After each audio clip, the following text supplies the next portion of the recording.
Evanescence, the band that blended gothic rock with haunting classical influences, started in the most unlikely of places, a Christian youth camp in Little Rock, Arkansas. Amy Lee, just 13 years old, met guitarist Ben Moody, and their shared sense of being outcasts drew them together. It wasn't long before they began crafting music in Lee's basement.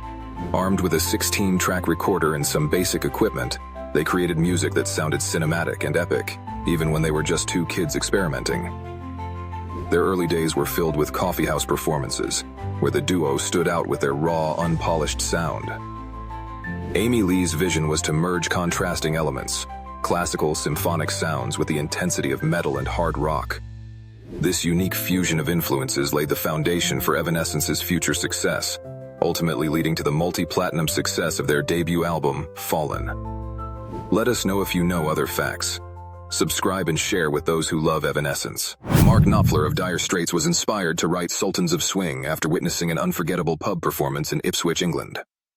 On a rainy night, a struggling band played to a nearly empty room of disinterested patrons.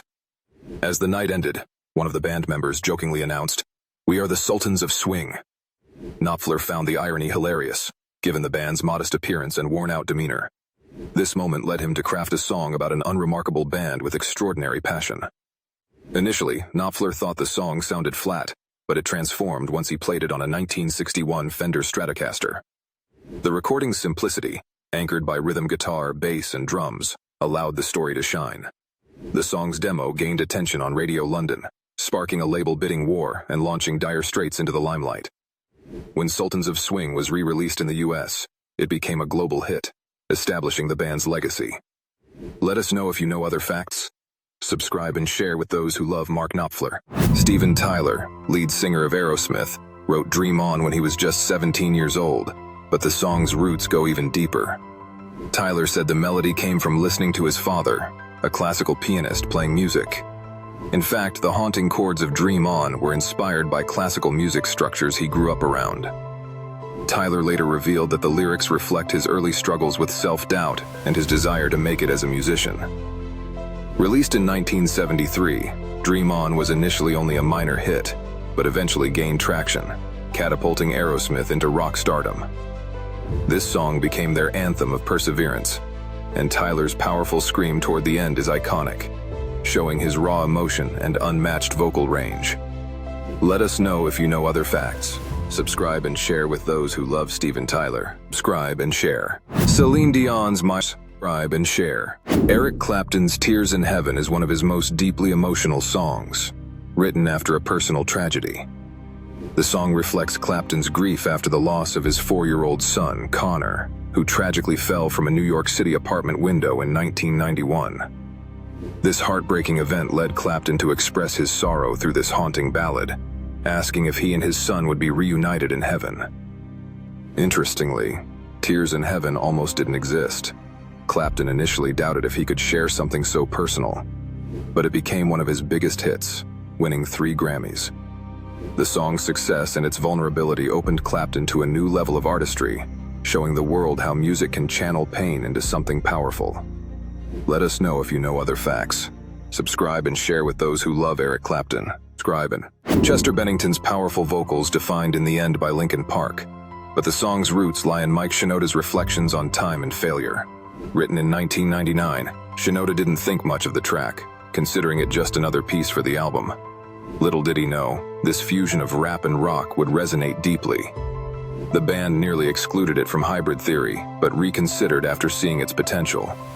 Chester's passionate delivery, especially in the chorus, turned In the End into a timeless anthem about persistence despite the odds.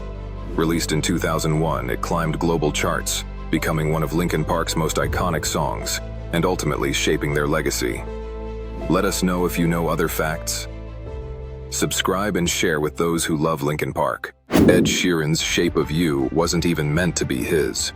Originally, he wrote the song with Rihanna in mind, but as the songwriting session progressed, Sheeran realized the lyrics wouldn't fit her style. It was the last track added to his album, almost an afterthought. Fun fact, the song includes an interpolation of TLC's No Scrubs, which resulted in Sheeran giving credit to the original writers. The song's irresistible rhythm, blending pop, dancehall, and tropical house, made it a global hit, topping charts worldwide. Surprisingly, Jay-Z was approached to contribute a rap verse, but politely declined, stating the song was perfect as it was. Let us know if you know other facts. Subscribe and share with those who love Ed Sheeran. John Phillips of the Mamas and the Papas wrote California Dreamin' during a freezing winter in New York City. The song captures the longing for warmth, both physically and emotionally, and reflects the desire for escape. Ironically, Phillips wasn't a native Californian. He dreamed of the sunshine while living in the cold. The haunting vocals of Cass Elliot and the iconic flute solo added depth to this timeless classic. The song almost didn't get recorded by the group. Phillips initially gave it to Barry Maguire.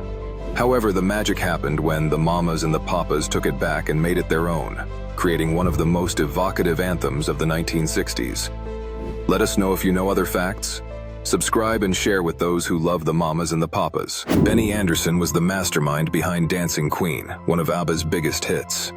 When he first played the melody, it was so powerful that Annie Frid Lyngstad, one of the group's vocalists, cried. Released in August 1976, Dancing Queen introduced ABBA to a new level of global fame, and it became their only song to reach #1 on the Billboard Hot 100 in the US. The track was actually the second single from their album Arrival, after Fernando. Benny fought to have Dancing Queen as the first single, but the record company held back its release. It took 6 months to perfect, but it was well worth the wait. It became a worldwide disco anthem, loved to this day at weddings and parties across the globe. Let us know if you know other facts.